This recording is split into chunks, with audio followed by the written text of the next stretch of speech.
ನಮಸ್ತೆ ಎಲ್ರಿಗೂ, welcome back to my YouTube channel. ಎಲ್ಲರೂ ಚೆನ್ನಾಗಿದ್ದೀರಾ ಅಂತ ಅಂದ್ಕೊಂಡು ವಿಡಿಯೋ ಸ್ಟಾರ್ಟ್ ಮಾಡ್ತಾಯಿದ್ದೀನಿ. ಅಮ್ಮ ಇದ್ದಕ್ಕಿದ್ದಂಗೆ ಬಿಂದಿಗೆ ಎತ್ತಕ್ಕೆ ಹೋಗಿದ್ದಾರೆ. ಸೊಂಟ ಹಿಡ್ಕೊಂಡು ಬಿಡ್ತಂತೆ. ಎಷ್ಟು ಹತ್ಕೊಂಡು ಫೋನ್ ಮಾಡಿಬಿಟ್ರು ಆಗ್ತಿಲ್ಲ ನನ್ನ ಕೈಲಿ ಅಂತ. ಪಕ್ಕದ ಮನೆಯವರೆಲ್ಲ ಬಂದು ಮಾತ್ರೆ ಎಲ್ಲ ಕೊಟ್ರಂತೆ, ಆದರೂ ಆಗಲಿಲ್ಲ. ಆಮೇಲೆ ನೈಟ್ ಅಲ್ಲೇ 11:30 ಆಗೋಗಿತ್ತು. ಸೊ ಅದಕ್ಕೆ ಅಷ್ಟೊತ್ತಲ್ಲಿ ಬರೋಕ್ಕಾಗಲ್ಲ ಅಂತ ಅಂದ್ಬಿಟ್ಟು ಅವರೇ ಪಾಪ ಅವ್ರಿಗೆ ಗೊತ್ತಿರೋ ಹಾಸ್ಪಿಟಲ್ ಇತ್ತಂತೆ, ಅಲ್ಲಿಗೆ ಕರ್ಕೊಂಡೋಗಿ ಒಂದು ಇಂಜೆಕ್ಷನ್ ಹಾಕಿಸ್ಕೊಂಡು ಕರ್ಕೊಂಡು ಬಂದು ಮಲಗಿಸಿದ್ರಂತೆ. ನೈಟೆಲ್ಲ 1-2 ಸಲ ಬಂದು ಕೇಳಿ ಹೋಗಿ ಮಲ್ಕೊಂಡ್ರಂತೆ ಅವರು ಪಾಪ. ಬೆಳಗ್ಗೆ ಅಷ್ಟೊತ್ತಿಗೆ ಸ್ವಲ್ಪ ಬಿಟ್ಟಿದೆ, ಅಂದರೆ ಕಡಿಮೆ ಆಗಿತ್ತು. ನಾವು ಅಷ್ಟೊತ್ತಿಗೆ ಬೆಳಗ್ಗೆನೇ ಬೇಗ ಇದ್ದು ಪ್ರಮೋದವ್ರ ಜೊತೆನೇ ಹೋದೆ ಅಮ್ಮನ ನೋಡೋಕ್ಕೆ ಅಂತ. ಅವರು ಹೋಗು ಬೆಳಗ್ಗೆನೆ ಅಂತ ಅಂದರು. ಫೋನ್ ಮಾಡಿ ಕೇಳಿದೆ ಅಮ್ಮಂಗೆ ಬರಬೇಕಾ ಪರವಾಗಿಲ್ವಾ ಅಂತ. ಯಾಕೋ ಮನಸ್ಸು ತಡೀಲಿಲ್ಲ. ಅದು ಕೇಳಿದ್ರು ಇಲ್ಲ ನಾನು ಬಂದೇ ಬರ್ತೀನಿ ಅಂದ್ಬಿಟ್ಟು ಹೊರಟು ಬಂದೆ. ಅವ್ರ ಜೊತೆನೇ ಟ್ರೈನಲ್ಲೂ ಒಂದು ಕತೆ ಆಯಿತು. ನಾವು 8 ಗಂಟೆ ಟ್ರೈನ್ಗೆ ಹೋಗಬೇಕಿತ್ತು. ಅದು 8 ಗಂಟೆ ಟ್ರೈನು ಜಸ್ಟ್ ಒಂದು 2 ನಿಮಿಷಕ್ಕೆ ಮಿಸ್ ಆಗೋಯಿತು. ಅದಾದಮೇಲೆ ಇನ್ನೊಂದು ಎಕ್ಸ್ಪ್ರೆಸ್ ಟ್ರೈನ್ ಇತ್ತು, ಅದರಲ್ಲೇ ಹತ್ಕೊಂಡ್ವಿ. ಅಂದರೆ ಇವರು ಚೆಕಿಂಗ್ನವ್ರು ಬರ್ತಾರಲ್ಲ, ಅವ್ರಿಗೆ ಹೇಳಿದ್ವಿ ಈ ಥರ ನಮ್ಮದು ಫಸ್ಟ್ ಟ್ರೈನ್ ಇತ್ತು, ಅದು ಮಿಸ್ ಆಯಿತು ಅಂದಿದ್ದಕ್ಕೆ. ಅದಕ್ಕೆ ಹತ್ಕೊಂಡು ಇಬ್ರಿಗೂ 50 ರೂಪಾಯಿ ಕೊಟ್ವಿ ಫೀಸು. ಟಿಕೆಟ್ ಥರನೇ ಅದೂ 50 ರೂಪಾಯಿ ಕೊಟ್ವಿ. ಆಮೇಲೆ ಎಕ್ಸ್ಪ್ರೆಸ್ಸಲ್ಲಿ ಸ್ವಲ್ಪ ಬೇಗನೆ ಹೋಯ್ತಾದ್ರೆ. ಟ್ರೈನಲ್ಲೂ ಅಷ್ಟೇ ಹೊಟ್ಟೆ ಎಲ್ಲ ಒಂಥರ ಮಳ್ಳಿಸ್ದಂಗೆ ಆಗ್ತಿತ್ತು. ಏನೂ ಊಟ ಮಾಡೋಕ್ಕಾಗ್ತಿಲ್ಲ, ತಿಂಡಿ ತಿನ್ನೋಕ್ಕಾಗ್ತಿಲ್ಲ. ಅಮ್ಮ ಬೇರೆ ಹಂಗಂದ್ರಲ್ಲ, ಒಂಥರ ಕರುಳು ಕಿವುಚ್ದಂಗೆ ಆಗ್ತಾಯಿತ್ತು. ಏನೋ ಎತ್ತೋ ಅಂತ ಸಂಕಟ ಆದಂಗೆ ಆಗುತ್ತಲ್ಲ ನಮ್ಮವ್ರಿಗೇನಾದರೂ ಆದರೆ ಆ ಥರ. ಇನ್ನು ನಮ್ಮಮ್ಮ ಕೇಳಬೇಕಾ, ನನಗಂತೂ ನೀರು ಕುಡಿಯೋಕ್ಕೂ ಆಗ್ತಾಯಿರಲಿಲ್ಲ, ಅಷ್ಟು ಸಂಕಟ ಆದಂಗೆ ಆಗ್ತಿತ್ತು. ಕೊನೆಗೂ ಬಸ್ ಹಿಡ್ಕೊಂಡು ಬಂದು ಅಮ್ಮನ ನೋಡೋದಕ್ಕ ನನಗೂ ಸಮಾಧಾನ ಆಗಲಿಲ್ಲ. ನೀರು ಎತ್ತಬೇಡ, ಬಿಂದಿಗೆ ಭಾರ ಏನು ಎತ್ತಬೇಡ ಅಂತ ಹೇಳ್ತೀನಿ, ಆದರೂ ಎತ್ತೀಯ ಅಂತ ಅಂದ್ಬಿಟ್ಟು ಸ್ವಲ್ಪ ಹೊತ್ತು ಮಾತಾಡಿ. ಅಂದರೆ ನಮ್ಮ ಮನೇಲಿರೋದು ತುಂಬ ದೊಡ್ಡ ಬಿಂದಿಗೆ, ಹಳೇ ಬಿಂದಿಗೆಗಳು. ಸುಮಾರು ನಮ್ಮಮ್ಮ ಮದುವೆ ಆದ ಹೊಸರಲ್ಲಿ ತೊಗೊಂಡಿದ್ದು ಅಂದರೆ ಲೆಕ್ಕ ಹಾಕ್ರಿ, ಆಗೈತೆ ಒಂದು 25 ವರ್ಷ 30 ವರ್ಷದ ಬಿಂದಿಗೆಗಳು. ಅವಾಗ ಸಿಕ್ಕಾಪಟ್ಟೆ ದಪ್ಪ ಬರೋದಲ್ಲ, ದೊಡ್ಡದು. ಆ ಬಿಂದಿಗೆಗಳು ಎತ್ತೈತೆ, ಭಾರಕ್ಕೆ ಸೊಂಟ ಹಿಡುಕ್ತಂಗೆ ಆಗ್ಬಿಟ್ಟೈತೆ. ಮಲ್ಕೊಂಬಿಟ್ಟಿದ್ರು. ನಾನು ಹೋದಾಗ್ಲೂ ಮೇಲೆ ಮಾತಾಡಿಸಿ ಸ್ವಲ್ಪ ಮೂವೆಲ್ಲ ಹಚ್ಚಿ ಪಾಪನ ಎತ್ಕೊಳಕ್ಕೂ ಆಗ್ತಿರ್ಲಿಲ್ಲ ಅವ್ರಿಗೆ. ಹಂಗೆ ಮಲ್ಕೊಂಡೆ ಯಾಕೆ ಮಾತಾಡಿಸ್ತಾಯಿದ್ರು. ಅವಾಗ ಅವರು ನೋಡಿದ್ಮೇಲೆ ಸ್ವಲ್ಪ ಸಮಾಧಾನ ಆಯಿತು. ಆಮೇಲೆ ಮಧ್ಯಾಹ್ನಕ್ಕೆ ಬೆಳಗ್ಗೆ ಇಡ್ಲಿ ತಿಂದಿದ್ವಿ, ಇಡ್ಲಿ ಚಟ್ನಿ. ಅದೇ ಚಟ್ನಿ ಮತ್ತು ಮಧ್ಯಾಹ್ನಕ್ಕೆ ಒಂದು ಮುದ್ದೆ ಮಾಡಿಕೊಟ್ಟೆ. ಮುದ್ದೆ ಮಾಡಿ ಚಟ್ನಿ ಇದು ಮಾಡಿಕೊಂಡು ಮಧ್ಯಾಹ್ನ ಊಟ ಮಾಡ್ಕೊಂಡ್ವಿ. ಇಡ್ಲಿನೂ ಸಹ ಇತ್ತು, ಅದು ಮತ್ತು ಸೊಪ್ಪು ಕಾಳು ಬೇಯಿಸಿದ್ದೆ. ನೈಟ್ಗೆ ಬಸ್ಸಾರು ಇಲ್ಲ ಸಪ್ಪೆಸರು ಏನಾದರೂ ಮಾಡೋಣ ಅಂತ. ಬಸ್ಸಾರು ಮಾಡೋಕ್ಕೆ ಕರೆಂಟ್ ಇರಲಿಲ್ಲ, ಸೊ ಅದಕ್ಕೆ ಚಟ್ನಿಲೇ ಅಡ್ಜಸ್ಟ್ ಮಾಡಿಕೊಂಡು ಮುದ್ದೆ ಊಟ ಮಾಡಿದ್ವಿ. ಅದಾದಮೇಲೆ ಸ್ವಲ್ಪ ಕೆಲಸಗಳೆಲ್ಲ ಇತ್ತು, ನೀರು ಸಹ ಬಂತು, ಎಲ್ಲ ಹಿಡ್ದಿಟ್ಟು. ಯಪ್ಪ ಬಟ್ಟೆ ಒಗೆದು ಸಾಕಾಗೋಯ್ತು.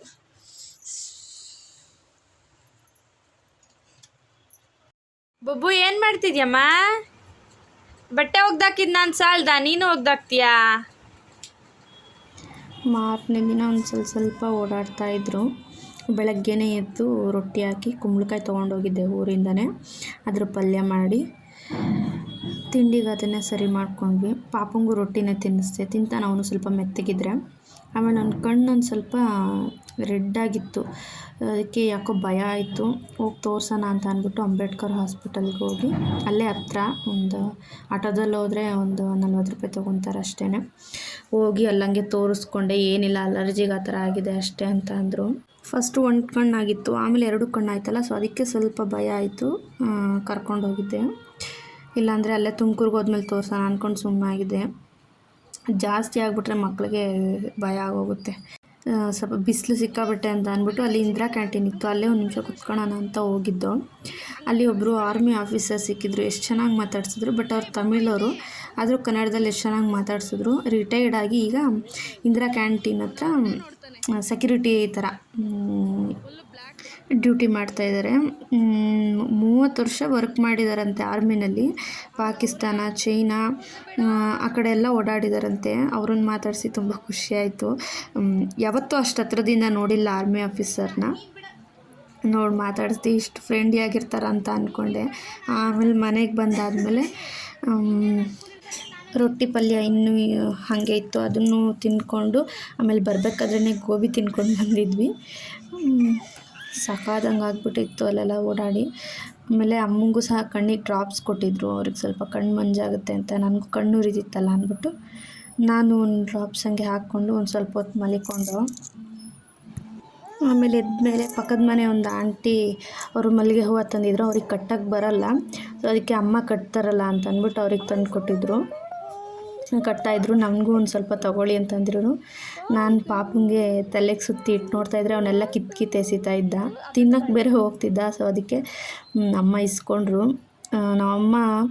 ನಾವು ಗುಬ್ಬಿಲಿದ್ದಾಗ ಆಲ್ಮೋಸ್ಟ್ ಅಲ್ಲಿ 3-4 ವರ್ಷ ಹೂವು ಕಟ್ಟೆ ನನ್ನನ್ನು ನೋಡ್ಕೊಂಡಿರೋದು. ಅಪ್ಪನೂ ಕೆಲ್ಸಕ್ಕೆ ಹೋಗೋರು, ಬಟ್ ಆದರೂ ಅಮ್ಮ 3-4 ವರ್ಷ ಹೂವು ಕಟ್ಟಿದ್ದಾರೆ. ಅವ್ರಿಗೆ ಎಂಥ ಹೂವು ಕೊಟ್ಟರು ಕಟ್ತಾರೆ. ಅವ್ರಿಗೂ ಕಟ್ಟೋದ್ರಿಂದ ತಂದು ಕೊಟ್ಟಿದ್ರು ಪಕ್ಕದ ಮನೆ ಆಂಟಿ. ನನ್ನ ಮಗ ಅಂತೂ ಕಟ್ಟೋಕ್ಕೆ ಬಿಡಲ್ಲ, ಎಲ್ಲ ಕಿತ್ತು ಎಸಿತಿದ್ದ. ಅವ್ರದ್ದೆಲ್ಲ ಅವ್ರಿಗೆ ಕೊಟ್ಬಿಟ್ಟು ಆಮೇಲೆ ಇನ್ನೂ ಚಿಕ್ಕದಿರುತ್ತಲ್ಲ ಅದನ್ನು ಮಾತ್ರ ಕಟ್ಟಿ ದೇವ್ರಿಗೆ ಹಾಕಿದ್ರಾಯ್ತು ಫೋಟೋಗೆ ಅಂತ ಅಂದ್ಬಿಟ್ಟು ಅದು ಸಣ್ಣದಾಗಿ ಕಟ್ತಾಯಿದ್ರು. ಹಾಗೆ ಊರಿಂದ ತೆನೆ ಕಿತ್ಕೊಂಡಿದ್ನಲ್ಲ ಅದನ್ನು ಇಲ್ಲಿಗೆ ತೊಗೊಂಡು ಬಂದಿದ್ದೆ. ಅದನ್ನು ಸಹ ಉಪ್ಪಿಟ್ಟು ಮಾಡಿಕೊಟ್ಟಿದ್ರು. ಅದನ್ನು ತಿಂದು ನೈಟ್ಗೆ ಅಕ್ಕಿ ರೊಟ್ಟಿ ಮಾಡಿ ಬಸ್ಸಾರಿತ್ತು, ಸೊಪ್ಪು ಸಾರು. ಸೊ ಅದಕ್ಕೆ ರವೆ ಎಲ್ಲ ಹಾಕ್ಬಿಟ್ಟು ರೊಟ್ಟಿ ಹಾಕ್ಕೊಟ್ಟಿದ್ರು. ಕೊತ್ತಂಬರಿ ಸೊಪ್ಪು, ಹಸಿಮೆಣ್ಸಿನ್ಕಾಯಿ, ಈರುಳ್ಳಿ ಎಲ್ಲ ಅದಕ್ಕೆ ಹಾಕಿ ಕಲಿಸ್ಬಿಟ್ಟು ರೊಟ್ಟಿ ಹಾಕ್ಕೊಟ್ಟಿದ್ರು. ನಾನು ನನ್ನ ಮಗ ತಿಂತಾ ಇದ್ದೀವಿ. ಅವನು ತಿನ್ನೋಕ್ಕೂ ಬಿಡಲ್ಲ, ತಾನು ತಿನ್ನಲ್ಲ, ಕಿತ್ಕೊತಾನೆ, ಎಸಿತಾನೆ.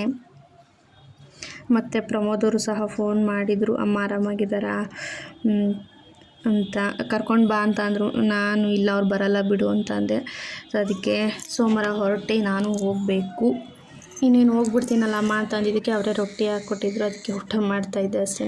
ಮತ್ತು ಸ್ವಲ್ಪ ರೈಸ್ ಇತ್ತು. ನನಗೆ ರೈಸ್ ಇಲ್ಲದಲೇ ಇದ್ದರೆ ಊಟ ಕಂಪ್ಲೀಟೇ ಆಗೋಲ್ಲ.